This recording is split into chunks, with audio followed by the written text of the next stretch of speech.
تصور کن وارد یه فروشگاه میشی، جایی که روی هر قفسه یه محصول با برچسب پرفروشترین دیده میشه. حس میکنی همه دارن اینو میخرن، پس تو هم بدون اینکه حتی دقت کنی یکی برمیداری. یا فرض کن تو شبکه‌های اجتماعی داری میچرخی و میبینی یه ویدیو میلیون ها بار دیده شده، هزاران کامنت و لایک داره. ناخودآگاه تو هم میخوای ببینی چیه، شاید خودت هم شبیه بقیه بخوای لایک کنی، کامنت بذاری یا حتی اون محصول رو بخری. این یه ترفند روانشناسیه که خیلی از ما حتی نمیدونیم هر روز دارن ازش استفاده میکنن. اسمش اثبات اجتماعی یا همون سوشال پروف. بخش 1. چی هست این سوشال پروف؟ اثبات اجتماعی یعنی وقتی ما یه کاری رو میکنیم تصمیممون رو بیشتر بر اساس رفتار و انتخاب دیگران میگیریم، نه فقط بر اساس تحلیل منطقی خودمون. یعنی وقتی میبینی کسی کاری کرده، مغزت یه چراغ قرمز روشن میکنه و میگه او این کار ممکنه درست باشه چون همه دارن انجامش میدن. همین ترفند خیلی مرموز و قدرتمنده، چون بدون اینکه کسی زور بگه یا مستقیما بهت بگه چی کار کن، تو رو به مسیر مورد نظر هدایت میکنه. مثلا تو رستوران وقتی میز پر از مشتریه، ناخودآگاه بهت حس اطمینان میده که غذاش خوبه حتی قبل از اینکه منوی غذا رو بخونی. یا وقتی یه فیلم تو شبکه اجتماعی میلیون‌ها بازدید داره، مغزت فکر میکنه حتما ارزش دیدن داره، بدون اینکه واقعا نقد فیلم یا کیفیتش رو بررسی کرده باشی. بخش 2. چرا این ترفند ترسناک و مخفیانه است؟ دلیلش خیلی ساده است. این ترفند آدم‌ها رو ناخودآگاه میبره سمت انتخاب جمع. مغز ما دوست داره با جمع هماهنگ باشه، چون از نظر تکاملی این رفتار امنیت و بقا می آورده. اما در دنیای امروز از همین ویژگی ما سوء استفاده میکنن. تبلیغات وقتی یه محصول رو پرفروشترین میکنن یا میگن همه دارن استفاده میکنن، شما بدون اینکه تحقیق کنی به سمت خرید میری. شبکه‌های اجتماعی وقتی میبینی یه ویدیو میلیون ها بازدید داره، احتمال اینکه خودت هم ببینی و حتی پخش کنی خیلی بالاست. رأیگیری و سیاست وقتی یه شخص یا ایده محبوب میشه و تو همه دارن حمایت میکنن، ناخودآگاه تو هم حس میکنی باید ازش حمایت کنی. این ترسناک و مرموزه، چون آدم حتی متوجه نمیشه داره کنترل میشه. به قول معروف تو فکر میکنی خودت انتخاب کردی، اما در حقیقت جمع مسیرت رو انتخاب کرده. بخش 3. انواع اثبات اجتماعی. حالا بذار برات انواع مختلفش رو توضیح بدم تا بفهمی چقدر دقیق و زیرپوستی عمل میکنه. 1. اثبات اجتماعی مستقیم، دیرکت سوشال پروف. این ساده ترین نوعشه. وقتی میبینی دیگران کاری انجام دادن و تو هم تقلید میکنی. مثال تو صف سینما وقتی میبینی همه بلیت یه فیلم خاص رو خریدن، تو هم میخوای همون فیلم رو ببینی. 2. اثبات اجتماعی غیر مستقیم، ایندایرکت سوشال پروف. این پیچیده تره و بیشتر تو شبکه‌های اجتماعی یا تبلیغات آنلاین دیده میشه. مثال ویدیو یا محصولی که هزاران لایک و کامنت داره، حتی بدون اینکه کسی مستقیم بهت بگه چی کار کن، تو رو به خودش جذب میکنه. 3.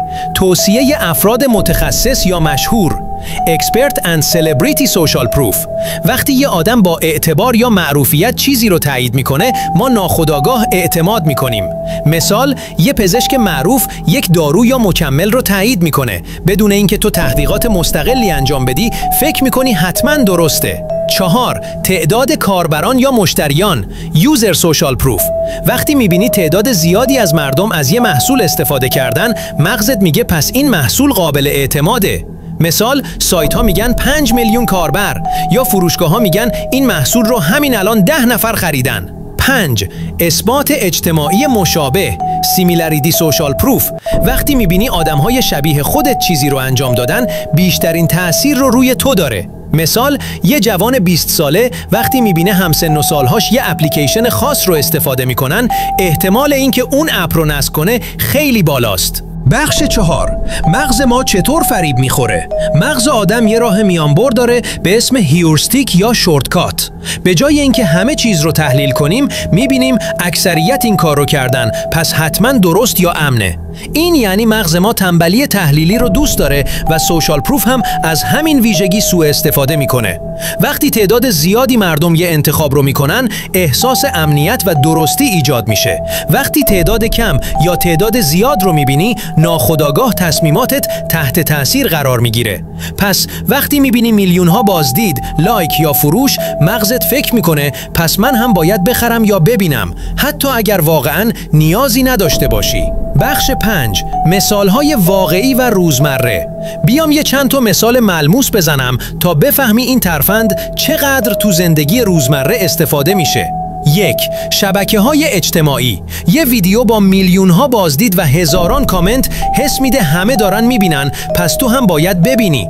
حتی استوری‌ها با چند نفر دیگه هم دیدن باعث میشن تو هم کنجکاو شی. 2. خرید آنلاین. سایت‌ها عدد 500 نفر همین الان خریدن یا محبوب ترین محصول هفته رو میزنن. ناخودآگاه فکر میکنی اگر تو نخری عقب میمونی. 3. رستوران‌ها و کافه‌ها. وقتی می‌بینی یه رستوران همیشه پره، حس می‌کنی غذای بهتری داره، حتی قبل از امتحان کردن. 4. ترندهای مد و لباس. وقتی یه لباس یا مدل مو بین دوستان یا سلبریتی‌ها محبوب میشه، تو هم به سمتش جذب میشی. 5. سیستم‌های رأی و امتیازدهی. تو سایت‌ها و اپ‌ها وقتی محصول یا محتوا امتیاز بالایی داره، تو فکر می‌کنی حتماً خوبه و بدون بررسی استفاده می‌کنی. بخش 6.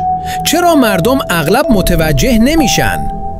چون اثبات اجتماعی مثل یه سایه نامرئی عمل میکنه.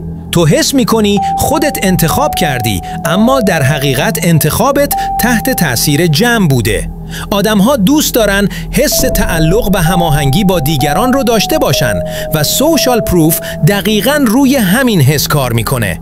حتی وقتی میخوای منطقی باشی، باز مغزت با یه عدد، تعداد بازدید یا جمعیت تو رو میبره سمت همون مسیر. بخش 7. اثرات بلند مدت و خطرها. اثبات اجتماعی فقط برای خرید یا دیدن ویدیو نیست، اثراتش میتونه روی تصمیمات مهمتر هم باشه. 1. تصمیم گیری اقتصادی.